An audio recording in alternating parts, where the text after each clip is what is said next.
Hello, it's me, Kyle. Welcome back to Give Pause Hobby, where we have another ROOTbot Academy video, this time for the Cogwheel Corvids. So I'm kind of going not really in any sort of order, aside from the order of what I would probably introduce to people in a logical way. The Drillbit Duchy, I think, is a perfect, of the 4 in Clockwork 2 expansion, that's the one that makes the most sense to me to immediately introduce to your games. And honestly, Cogwheel Corvids, I think, is a great second stop. Then we'll do the lizards, and then finally we'll do the otters, which add the same bonanza that the human otters do, but they definitely take like the broadest bandwidth of any of the bots. So anyways, back to what we're doing today, Cogwheel Corvids. So before we start with the actual boards and the mechanisms of this faction, just a reminder that I'll be kind of going back and forth between the law of rootbotics and the player board itself, but the timestamps down below will be in the kind of chapter verse layout of the law of rootbotics. So it's the more kind of laid out one, and if you're following along, then you know exactly where to look if you want to see what I'm basing this off of. So anyways, Cogwheel Corvids. So I think name-wise, pretty solid. Cogwheel, fun name. Corvids, I do like, I don't know, for some reason, I wanted it to be something different, but I don't really know what it would be. I know for a while it was the, what was it called? Cyber Corvids, which when it was in BetterBot Project Land, obviously needed to be workshopped because there is no like technology, no like digital stuff in Root. So yeah, Cogwheel Corvids, pretty good name. Overview. The Corvids want to rule by fear, and you will fear them unless you crush them with an iron fist. Snuff out their plots before they have a chance to resolve them, and watch out for large buildups of warriors, as this will let them hatch plots and resolve them immediately. All right, so next up is going to be our faction rules, our berries up at the top. So poor manual dexterity and hate surprises, standard stuff. If you have somehow not seen the episode 0 video of ROOTbot Academy, in the corners is the link to go back to it where I explain both of these in detail. Those are still in effect for these. Next up, embedded agents and nimble. Good news, if you have played the Corvid Conspiracy as a human player or played against them, it's the same rules. I've mentioned this before, but I really appreciate on the root bots that if the rule is slightly different, like cost of errors for the moles, then they change the name just a teeny bit. If it's the same exact rule as the player faction version, they keep the name because you already have a little file with that name in your brain, so make use of it again. Just a little reminder with embedded agents, this does count for undefended plots. Gives you an extra hit in battle. If you only have a plot in a space, a face down plot, someone tries to attack it, it will do a hit back even if there are no warriors, so look out. And last up, this is not a berry up at the top, but exposure. This is rather a point of something they don't have. You do not, at least on the board, and we'll get to that reference in a little bit later, like a neutral Cogwheel Corvids robot does not have the ability, or rather you do not have the ability to guess what the plots are. Pay a card, guess the plot, and if it is, get rid of it. It's not there because, hint, they are all going to be randomly assigned to the board, so it would really be kind of randomly choosing against their random placement. There wouldn't be that super like strategic, so you can't do it. All right, so faction setup is rather simple. It is just 2 steps on the back here. You're going to gather warriors and plots, form supplies of 15 warriors and 8 plot tokens face down. So randomize those because you should not know what they are because the bot surely doesn't. And second, scatter. Place 1 warrior in the lowest priority clearing of each suit. So a total of 3. And now that we are in a Lost City version of Root. I guess I imagine we'll see a little bit more of those. Leader Games uses those parenthetical italicized like phrases as kind of like follow-up reminders. And you know, if you had the Lost City on the board, that could theoretically be the lowest priority. Probably not, but I mean, if it's on a 12 or something, it could definitely be the lowest priority clearing in all of the suits. But it does say a total of 3. So just because it technically is all 3 of them, don't just say, I guess they only get 1 warrior, because that would be a pretty huge nerf. All right, moving on to Birdsong. The first 2 are what you have come to expect. You're going to reveal an order card from the top of the deck, and if it has a craftable item that still has the little token in the supply, you craft it for 1 victory point. That's it. Third up, recruit. You're going to recruit 2 warriors into each of 2 ordered clearings. Clearing ties such a clearing with no plot token and then with the most Corvid warriors. So they're trying to fill these clearings with enough warriors to get rid of one and turn it into a plot. So obviously they're going to target clearings that they don't have a plot going already. If you have no warriors left in supply, and this can happen even in the middle of this action. So 2 warriors in each of 2 clearings. So you could put down 1, 2, or 3 warriors, and then before that 4th one, you do this no warriors in supply action, which is pretty huge. And you'll see why. Because if they don't have any warriors left, they're going to do the Plot Thickens before you place the warriors. Now I've jumped down to Daylight at the bottom of that. The Plot Thickens is the 4th step, and this is, by this point in Daylight, I would say a pretty rare thing, unless you are completely leaving the Corvids to their own machinations. In the clearing that has no plot and 3 or more Corvid warriors, remove a Corvid warrior from there and place a random face-down plot. So this is pretty huge. To be able to place a plot down, well, first be able to get warriors back so you can place more down during recruit, but then getting a plot down on the board just before flip, which is the next upcoming action, is pretty enormous. It's the same thing with like the Automated Alliance when they have a bird card and they can both spread sympathy and have a revolt in 1 turn, as opposed to normal where they have to revolt first and then they spread sympathy. So they can place a plot that immediately gets flipped that turn. Looking at the board and looking at the law of rootbotics, I don't necessarily see that there is a hard cap at 1 per turn. I would imagine that is the intent. In the law of rootbotics, says if you have no warriors to place, even in the middle of this action, immediately do the Plot Thickens before placing the remaining warriors. So to me, that would say before placing the remaining warriors, just says you do it once and then you just kind of leave it there.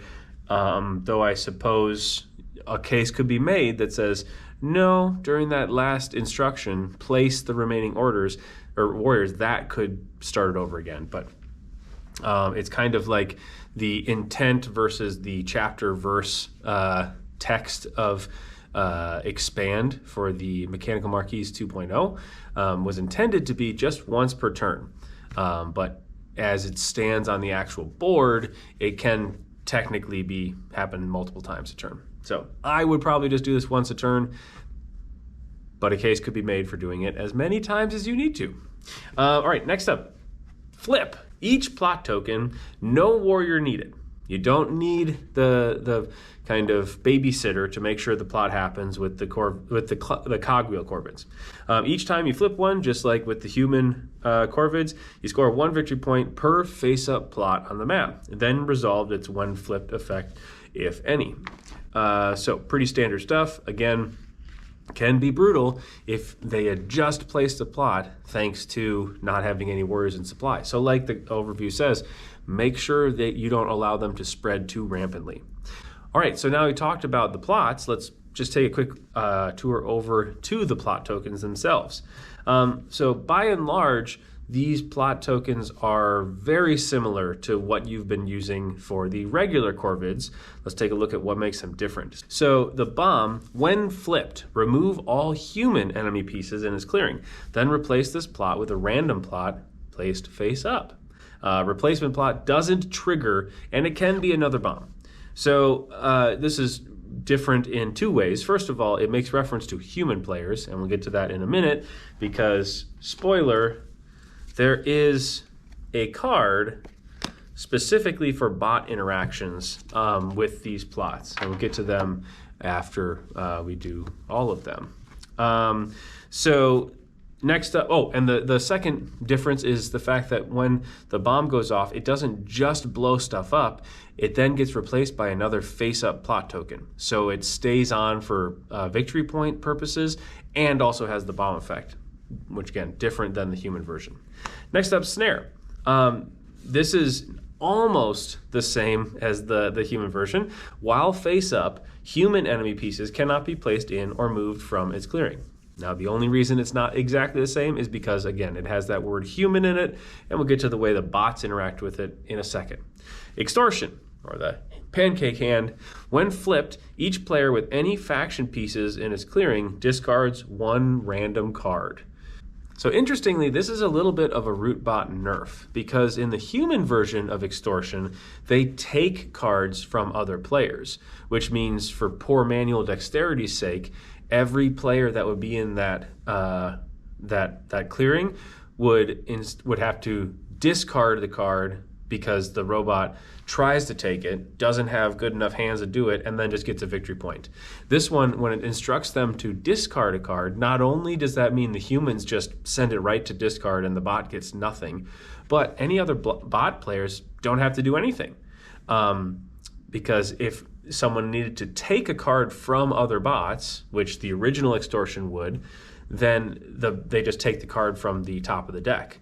Or in this case, if the bot was instructed to take cards from other people, it would, like, wink, wink, it wouldn't take a card from the other, or the other bot wouldn't have a card to give, so then it would come from the top of the deck, but because the other bot isn't going to take it, it would just take the victory point. But anyways, like I said, a little bit of a nerf. As written, the original Extortion would definitely net this bot more points, but so slightly different. Then last but not least, raid. So when removed, that's face up or face down, place one warrior in each adjacent clearing.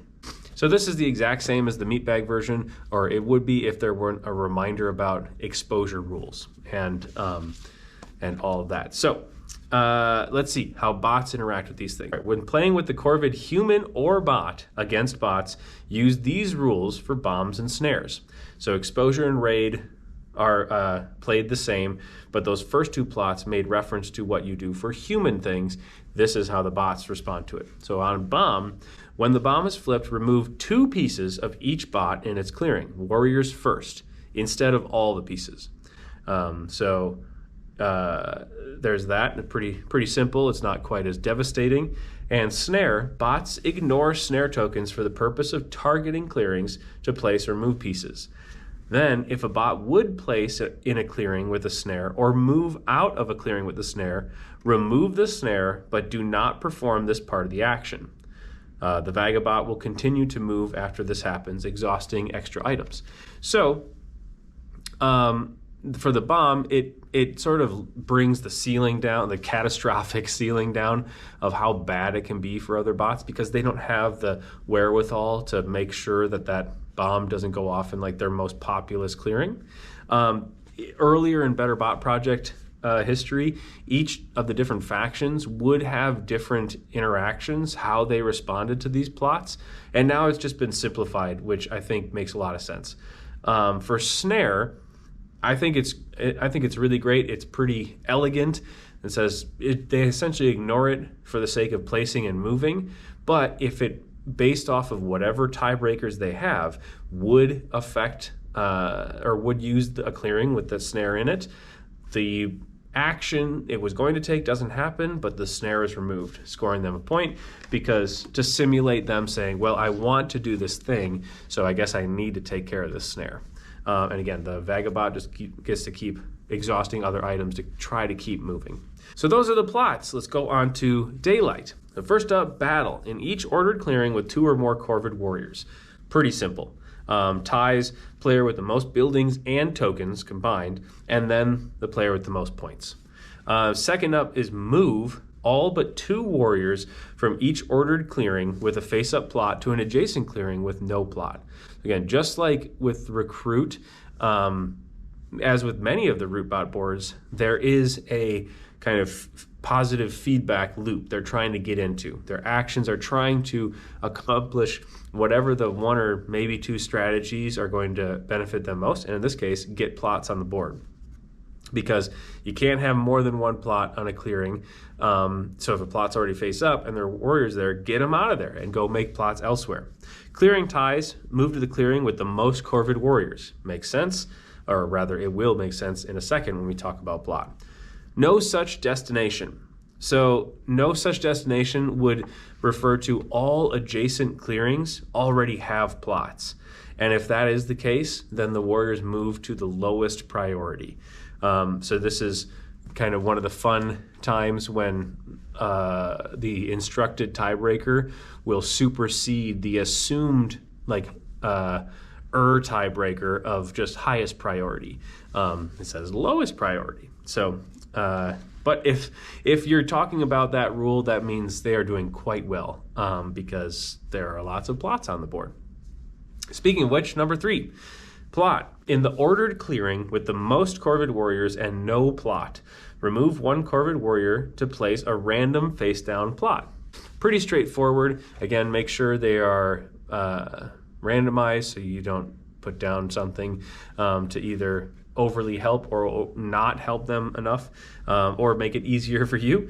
And then the Plot Thickens, which we already talked about. So this is an opportunity for any 1 clearing, says in a clearing that has no plot and 3 or more Corvid warriors, even if you have multiple clearings that meet that criteria, you will only choose 1 in a clearing. And the way we know that is clearing tie. Target the clearing with the most Corvid warriors.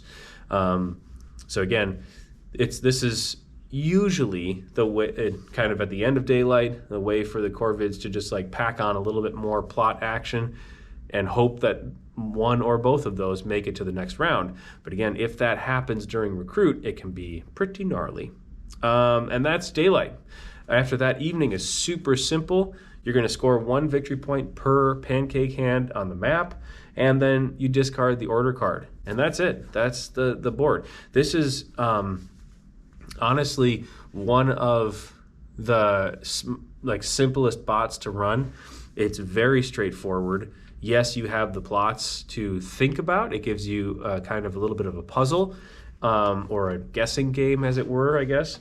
But in terms of ease of piloting, it's absolutely towards the top, if not the very tippy top. So that's the board. Let's go to the table to see if all of that makes sense when we do 1 example turn from the book. Now, the peek behind the curtain of the ROOTbot Academy. Here is the page in Law of Rootbotics. I have not gone through here to remember, these are in Clockwork 2, just a more theoretical layout of all these actions to demonstrate them. But I think it's beneficial to see it on the table. So I have not gone through and turned this into an example that I can show, but I will do that before I record the next part. And then let's go to the table. It's magic. All right, welcome to the table. So what you see in front of you is actually, I went totally rogue, and instead of like I did with the moles, I turned this into an actual board state, because these are kind of theoretical. They don't match up like suit and numbers wise to actual maps. It was just proving too challenging with this one. So I took the advice of someone on YouTube. I can't remember who exactly it was, but they just said, just come up with an actual like scenario instead of trying to like twist and bend what's in the law of rootbotics into a board state. Just come up with one. So that's what you have in front of you. What I did, I took the autumn map, I did 2 turns each for the factions that we have here. So crows, cats, and birds in that turn order. And so what we're about to see is turn 3 of the crows. So again, it's not, you can't exactly follow along. In fact, please don't, because it won't make any sense. You can't follow along with the example plan here, but I try my best to cover all the same important parts of what you need to learn to play the crows well. So with that, let's get started. So first of all, you're going to reveal a card. So it's fox, it's not craftable. So again, usually that's my spot for the ordered cards. You're going to recruit 2 warriors. I usually group them in 4s, so it's just easy to grab. 2 warriors from each ordered, or sorry, recruit 2 warriors in each of 2 ordered clearings, clearing tie with no plots, and then most corvid warriors. So fox, we have number 1, number 6, number 8, and number 12. So no plots means we're down to just 8 and 1, but we can't place anything in 1 because of the keep. So 8 for sure gets 2 warriors. Now, between 12 and 6, they both have plot tokens. However, 6 has more warriors. So it breaks the tie, and they join their friends over there. Next up, we're going to flip. Boom! We have a bomb. So at this point, you're going to remove any human players. You're going to remove everything from that clearing. Any bot players, you would only remove 2, starting with warriors first. Now, since it's only 1 bird, doesn't matter. It's going to get removed regardless. We immediately get 2 victory points because we have 1, 2 face-up plots. Now, the change for the bots, that bomb token is going to go back in supply, and you're going to replace it, look at that, with another bomb token. Totally legal. You do not get the when flipped effect, but it will stay there as a face-up plot in terms of points. So, pretty nice. But now you know there is 1 fewer bomb in all these plots. Then you mix these up, you don't know where that other bomb went, and you go about your business. Okay, so battle in each ordered clearing. So no battle, well, we have a token, but no warriors. No battle, battle. But there's no one to battle over here. So we only have a battle here in number 8. Defender tie is a player with the most buildings. They each have 1. Then the most, or buildings and tokens, those 2, but they just have 1. Then the most points, and they both have 4. So then we would go to the assumed tiebreaker of ordered or setup order, which would be the cats. All right, so then we're going to roll, and we get 1 and 0. Sorry, 1 and 1. I can read. So there you go, we're down to just 1 crow there. Now we're going to move all but 2 warriors from each ordered clearing with a face-up plot to an adjacent clearing with no plot. So obviously the only place that applies to is clearing number 6. For clearing ties, because we have 1, 2, 3 clearings without plots, first it's going to be the clearing with the most corvid warriors. Oh, that is the main one. And then if there's no such destination, because they all had plots, then you go to clearing of lowest priority. Well, good news is you have a bunch of corvid warriors nearby to hang out with right there. Next up, in the ordered clearing with the most corvid warriors and no plot, remove 1 corvid warrior and place a random face down plot there. So got a plot, not applicable, got a plot. Here we go. So remember, it's the ordered clearing with the most corvid warriors and no plot. So even though this ordered clearing has the most, it has a plot, so it's not taken into consideration. So this one, warrior gets replaced with a plot. Now remember, these can flip without the aid of a warrior. Unlike the human corvids, that's perfectly fine. Next up, the plot thickens. In a clearing that has no plot and 3 or more Corvid warriors, remove a Corvid warrior and place a random face-down plot there. Now, that's the purpose of that second action in Daylight, to move, to consolidate crows, because that's exactly what's going to happen here. We're going to put a face-down plot there. Boom. On to Evening. Score 1 victory point per pancake hand on the map. We have 7, and then we discard the order card. Now, looking ahead to next turn, we have 1, 2 face down plots. Since we already have 2 out there, if no one does anything to stop it, they're going to score 3 and then 4 victory points. So they're at 7, so they would immediately go up to 14 purely from these 2 plots. Obviously, this one has a high chance of getting messed with because the Corvids are the point leaders and this is undefended. But if it were attacked, remember, embedded agents means this does a bonus attack back even without any warriors there. But I just want to demonstrate that to show these, just like the, again, I say this a lot, just like the human version, have some pretty high burst potential of, in short order, can kind of put some serious points on the board. But that's the play. That's me setting up our example turn. Hopefully that was helpful to kind of see these actions take place. And now let's go back over there and talk about some cards.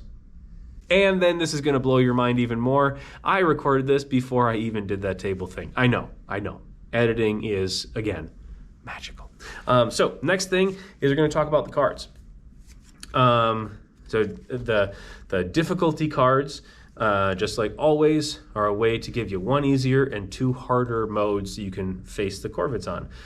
For easy, you're going to, whenever you recruit, instead place only 1 warrior in each of 2 clearings.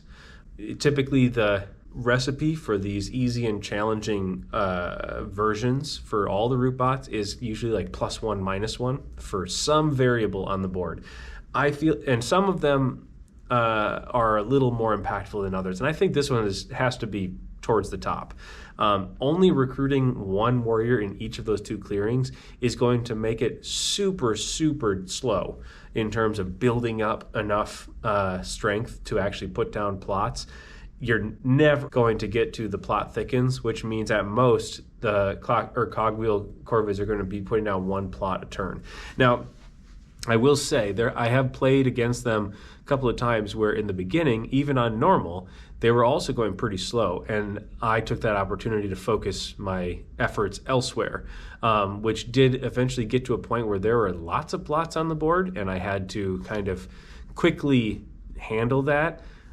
That said, only 1 per clearing, it's probably going to start and stay slow for the entire game. So, like it says on the tin, that will indeed be easy. Now, the flip side of that, challenging, whenever you recruit, instead place, fill in the blank, 3 warriors into each of 2 ordered clearings. Again, flip side of that, I think this would be quite a bit more challenging because you would very quickly be, right away, in fact, be at the Plot Thickens territory, which is, yeah, that's scary stuff. And, of course, Nightmare... It's the same thing as challenging, except they score 1 victory point at the end of Evening. So it's always the case. Now let's move on to our trade cards. Remember, difficulty cards, I always say, are the skill level of the root bots. The trait cards are the characterization, or the character of the bots themselves. So as I typically do, I'm going to put these in order of how I like them. Not saying any of them are bad, but this is the tier list I would have for these 4. First up, backup plans. Whenever a plot token is removed, place a warrior in the clearing from which the plot was removed. So just like the name would imply, when a plot gets shut down, their backup plans are saying, well, we already have a new operative moving into the spot. I think it's a great way to just keep the heat on. Obviously, it's a bummer when any human or robot Corvids lose the opportunity to flip and to score those points, since that's a huge part of their scoring potential. So the consolation prize of already having 1 more warrior there, I think is great. Second, Vendetta. I usually have this breakpoint for any of these trait cards. I would say Backup Plans is like my favorite by a decent margin. It's not like two completely different worlds, but it's a pretty sizable lead. Second place, Vendetta. When any plot token is flipped, it has the when flipped effect of a bomb plot. So that's pretty brutal. Just everything explodes, whether it's a snare, pancake hand, a raid, or a bomb is already going to explode. So yeah, it's another way to keep the heat on, except in a just explosive way. I think Backup Plans is more of something that just keeps the game like threatening. Well, Vendetta, I guess, keeps it threatening too. It's just a threat that they make good on all the time. So yeah, there's that. Mastermind is third. You now plot twice per turn. And this is third. I think it's a great trait. The only reason it's third is like with other traits for other bots of this style, where you can dig twice for the moles or whatever else. Sometimes it's just not going to happen, and that's kind of a bummer. I would rather have a trait like Backup Plans or Vendetta that's always affecting the game, rather than Mastermind, which on some turns you'll be like, oof, that double plot feels bad. And on other turns, they just don't have enough warriors to make it happen. Now, that said, that's probably how it's balanced. These are not balanced, by the way. And Benjamin and Leader Games have come out numerous times and said, don't look at these 4 traits as 4 different difficulty, or 4 of the same difficulty levels. They are all different, and especially when you start mixing and matching them. But yeah, the fact that double plot, I mean, that's rough. I think it makes sense to, say, yes, you're going to double plot, but some turns it's not going to happen, so you're only going to have 1. But like I said, I would rather have something that's going on all the time. And last but least, gamble. Whenever a plot would be flipped, the human with the most faction pieces in the clearing must first guess the plot type. If they're correct, the plot flips and scores, but does not resolve its when flipped effect. Then they remove the plot, scoring a point. If they're incorrect, you score 1 victory point. And the U there is the Cogwheel Corvids. So, yeah, I referenced before about exposure, and this is the way that you can get a little bit of exposure back in the game, but it's in this slightly different format. So they're always going to score, which is good, because as a human Corvid player, you need to weigh that against, like, your decision for what plot to use has to be decided upon, what you think the players are or are not going to guess, because that's how you score points. So to take that away entirely from the bots would be totally unfair. That said, I think, I don't know, I'm not going to say it's purely a guessing game, because once plots start sticking on the board, you will have your ratios of what plots are left in supply as opposed to which ones are out on the board does get adjusted.